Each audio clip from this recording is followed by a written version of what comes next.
Welcome back to another episode of Super J Recap. I'm Kyle. I'm joined once again by Thor.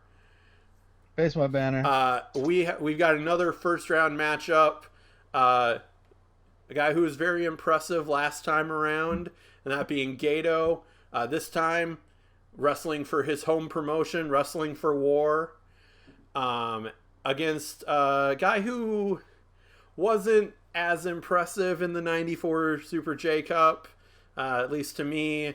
Masayoshi Motegi. He was representing Social Progress Wrestling Federation. Okay. Who doesn't know them? Yeah, I've never heard of them before I started going through. He was actually the NWA Junior Heavyweight Champion at this point. Really? Yeah. NWA in the 90s is a little weird. This actually would be one of the belts that was part of the J Crown. Okay. So, this guy manages to get into the 1994, the 1995 Super J Cups, as well as the J Crown. It's not like he's a bad wrestler by any means, but he just wasn't, doesn't come off the page. He was all right. He just very bland vanilla, very, very bland vanilla. But the story of this match, there's two stories to this match. Number one, the story they told working on his left shoulder. Yep. Throughout the match was good. The bigger story, by far the bigger story, that golden yellow crooner hawk that he had going on, OMG.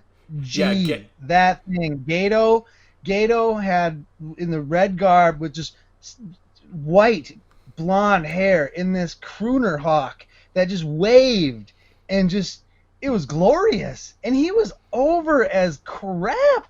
I did not, because he was kind of heel when we watched him in '94, yep. Right? Versus Pegasus.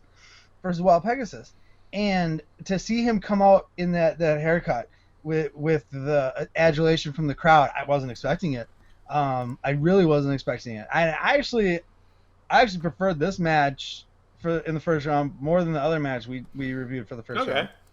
I did actually. I actually, even with the vanilla dude, I liked that they had a story they went for. They told it in a decent amount of time, and the right person won. And that haircut just over the top. Yeah, and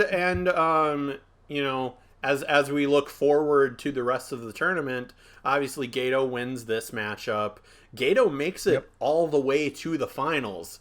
Sorry for the spoilers, but this is a 25-year-old show. Oh man, I hope that haircut rides the whole way there too.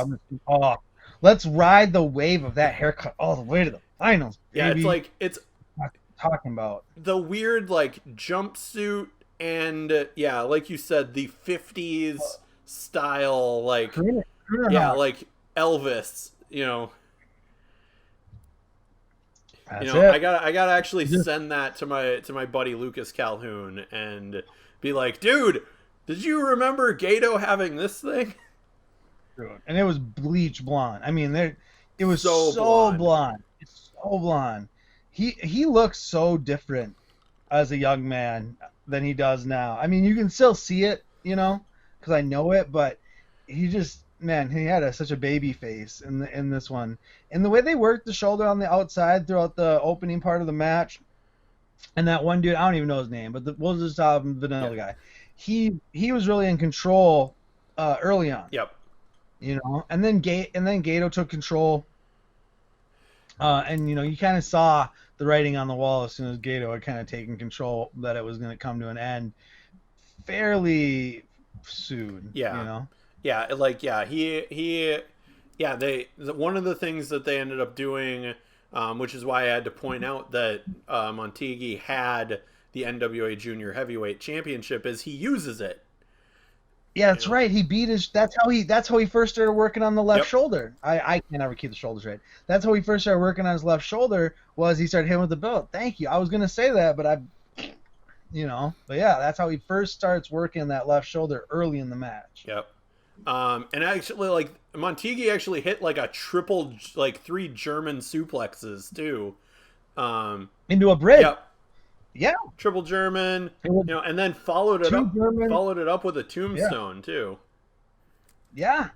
And I was like, whoa, because I thought, like, going into this, I was like, I've never heard of this other guy, so Gato's got Yeah. this.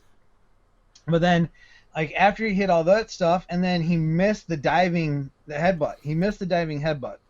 And that's when Gedo kind of took over after Vanilla Dude jumped off and went head first into the mat. Yeah. But So yeah, and then Gedo kicks out of a power bomb, and then actually Gedo hits the power bomb and then locks in his like butterfly lock, the double chicken wing. that double chicken, his face when his chin is on top of the other dude's face, and he's making this like really funny. Oh my god, with the golden wig going and that double chicken wing and his chin resting on that other dude's, it over the top. Oh, I was done. I was done. That's when I was like, I like this match more than the other match just because those things, pretty much. Yeah, no, I totally agree. Yeah, it was a much better match than I thought it would be. Even though I didn't really like the one of the guys. So yeah, we're going to continue with the, what did they do after this tournament? And Masayoshi. Once they lost. Yep. So Masayoshi Motegi, like I said, he was the NWA Junior Heavyweight Champion at this point.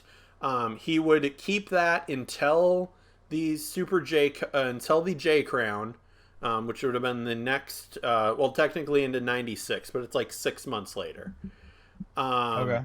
So he loses it to the Great Sasuke in the Super J Crowns, because Sasuke makes it to the finals, I believe. I think it's Sasuke and Ultimo in the finals of the J Crown. J Crown. Okay, interesting. And then he continues and spends most of the majority of his rest of his career in Big Japan Pro Wrestling. So that is what happens to Masayoshi Motegi. So, okay. But yeah, Thor, overall thoughts on the match? I enjoyed it more than the other one. Obviously we talked about it. Gato's haircut is the best thing I've seen this week so far, by far. Yeah, I liked it. It was a better first round matchup, like you said, just from pacing and everything. Then Dragon Funaki, which we just talked about in the prior video. Yeah, cool. So you can follow me at Knocked Out Films on Instagram, Twitter, and all that stuff. Make sure to like and subscribe to this channel. Thor, what are your plugs? Here's my banner, YouTube, all over the place. Check out TSL, a little thing called TSL Underground coming up. It's going to be a Saturday night show, live stream with people hitting each other with lightsabers and me announcing. So that'll be fun. Look out for that.